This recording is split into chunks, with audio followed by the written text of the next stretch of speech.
صلی علی رسول الکریم اما بعد فاعوذ باللہ من الشیطان الرجیم بسم اللہ الرحمن الرحیم قل ان کنتم تحبون اللہ فاتبعونی یحببکم اللہ ویغفر لکم ذنوبکم اللہ غفور رحیم۔ آج صبح کی سب سے پہلی خبر، المناک خبر، عالم اسلام کا سانحہ، قومی سانحہ نہیں کہہ سکتے اس کو، پوری امت مسلمہ کا لیے سانحہ ہے کہ حضرت ہزاروی صاحب رحمۃ اللہ علیہ ہم میں نہیں رہے۔ ہم ان کی برکتوں سے محروم ہو گئے، ان کی سعادتوں سے محروم ہو گئے۔ جب ہمارے اکابر تشریف لے جائے دنیا سے تو کیا ان کا نور ختم ہو گیا؟ کیا ان کی روشنی مان پڑ گئی؟ کیا ان کی کمی کو کوئی کمی پورا نہیں کرے گا؟ تو میرے عزیزو، آئیے جہاں ایصال ثواب کریں حضرت کے لیے، جہاں ان کے لیے صدقہ جاریہ بننے کی کوشش کریں، جہاں ان کے لیے نوافل پڑھیں، ختم قرآن کریں، ان کی صفات کو بھی لے لیں، امت کے لیے رہنما کا ذریعہ بن جائے۔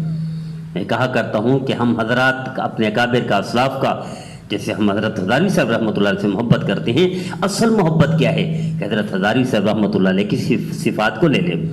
ہم مثالیں دیا کرتے ہیں حضرت اویس کرنی رحمۃ اللہ علیہ کہ نبی کریم صلی اللہ علیہ وسلم کے دور میں حیات تھے، ماں کی خدمت کی وجہ سے حاضر نہ ہو سکے، پھر اللہ نے اجازت دے دیا کہ نبی کریم صلی اللہ علیہ وسلم نے فرمایا اپنے محبوب صحابہ کو کہ ان سے دعا کروانا، اللہ ان کی دعا رد نہیں کرتے۔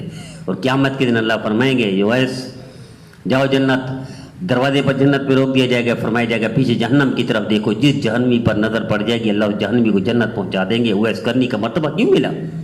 ماں کی خدمت کی وجہ سے۔ اس دور کے اویس کرنی ہمارے حضرت ہزاروی صاحب رحمۃ اللہ علیہ تھے، آخری وقت تک ماں کی خدمت کو مقدم رکھا، اپنی مصروفیات پر، اپنی عبادات پر، اپنے معاملات پر، اپنے بہن بھائیوں میں سب سے زیادہ ماں کی خدمت کرنے میں مصروف رہے۔ یہی وجہ ہے بین الاقوامی شہرت ملی، عالمی طور پر مقبولیت ملی، محبوبیت ملی۔ اس کے پیچھے راز یہ تھا کہ اس دور کے اویس کرنی تھے۔ حضرت نے ایک دفعہ خود فرمایا، یا جس موجود تھا حضرت کی خدمت میں، اس کے علاوہ اس کے گواہ ہیں بھائی آصف ایوب صاحب، وہ بھی گواہ ہیں۔ حضرت نے فرمایا زندگی میں ایک رات بھی نہیں گزری جس میں میں والدین سے ناراض ہوں۔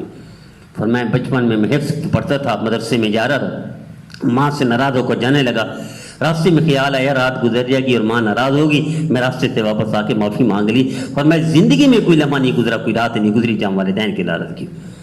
ہم حضرت اویس کرنی رحمۃ اللہ کی مثالیں دیتے ہیں سن آنکھوں پر، لیکن آج کیا آج حضرت اویس کرنی ہے؟ نہیں، آج ہمارے حضرت ہزاروی رحمۃ اللہ علیہ یہ اویس کرنی تھے۔ ہم حضرت اتباع سنت میں حضرت مجدد الثانی رحمۃ اللہ کی مثال دیا کرتے کہ خادم کو فرمایا جاؤ لونگ لے کر آؤ، وہ 4 لے کر آئے، فرمایا تمہیں اتنا بھی پتہ نہیں کہ سنت کیا ہے؟ پھر حدیث پیش کی حضرت مجدد الثانی رحمۃ اللہ علیہ کہ ان اللہ وتر یحب الوتر، کہ تمہیں آج تک اتنا بھی پتہ نہیں چلا خانقاہ میں رہتے ہوئے کہ طاق لینے چاہیے تھی۔ ان کی سنت کے چرچے کرتے ہیں، ان کی سنت کو عام کرتے ہیں، ان کی سنت سے عشق کی مثالیں دیتے ہیں۔ تو آج کے عاشق کے سنت، اتباع سنت پہ سب سے بڑے ہوئے آج کے دور کے مجدد الثانی رحمۃ اللہ ہمارے حضرت ہزاروی صاحب رحمۃ اللہ علیہ تھے۔ میں نے قریب سے دیکھا، کوئی ادب بھی نہیں چھوڑتے تھے، مستحب چھوڑنا تو ان کی زندگی میں ممکن ہی نہیں تھا۔ اور نبی کریم صلی اللہ علیہ وسلم سے محبت کی وہ مثال جو ملا جیون کو بھی پیچھے مثالیں چھوڑ دیں ہم، کہ حضرت ہزاروی صاحب رحمۃ اللہ علیہ بنفس وحید ہر روز احتر کے سامنے نہیں جاتے تھے، دور سے تشریف لے جاتے تھے۔ جیسے مفتی شفیع صاحب رحمۃ اللہ علیہ فرمایا کرتے تھے کہ ایک شخص گیا دور سے کانپتے ہوئے کہ میں اس قابل نہیں ہوں کہ میں روزہ احتر کے پاس جاؤں، تو روزہ احتر سے آواز آئی جو میری سنت پر عمل کرتا ہے وہ دور رہ کر میرے قریب ہے، جو میری سنت پر عمل نہیں کرتا میرے قریب رہ کر بھی مجھ سے دور ہے۔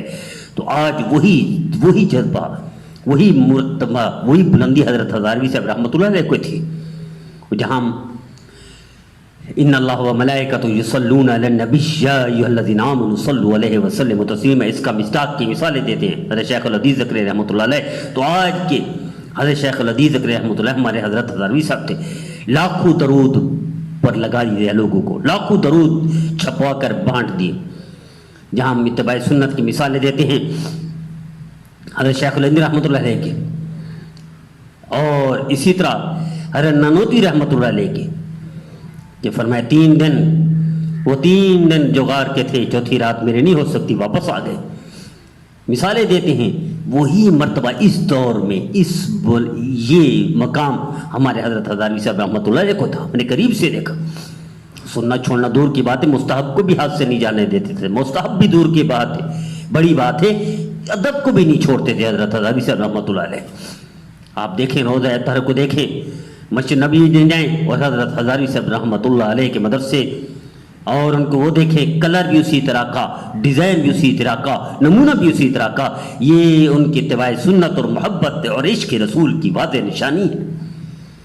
تو ہم اپنے اکابر کا ذکر کرتے ہیں لیکن ان جیسی صفات نہیں اپناتے، خصوصیات نہیں اپناتے۔ آئیے حضرت ہزاروی صاحب رحمۃ اللہ کے جہاں اصالہ ثواب کریں، ان کے لیے ختم قرآن کریں، نوافل پڑھیں، صدقہ کریں، لیکن ان کے لیے صدقہ جاریہ بھی بنے، ان کی صفات کو اپنائیں، ان کی خصوصیات کو اپنائیں۔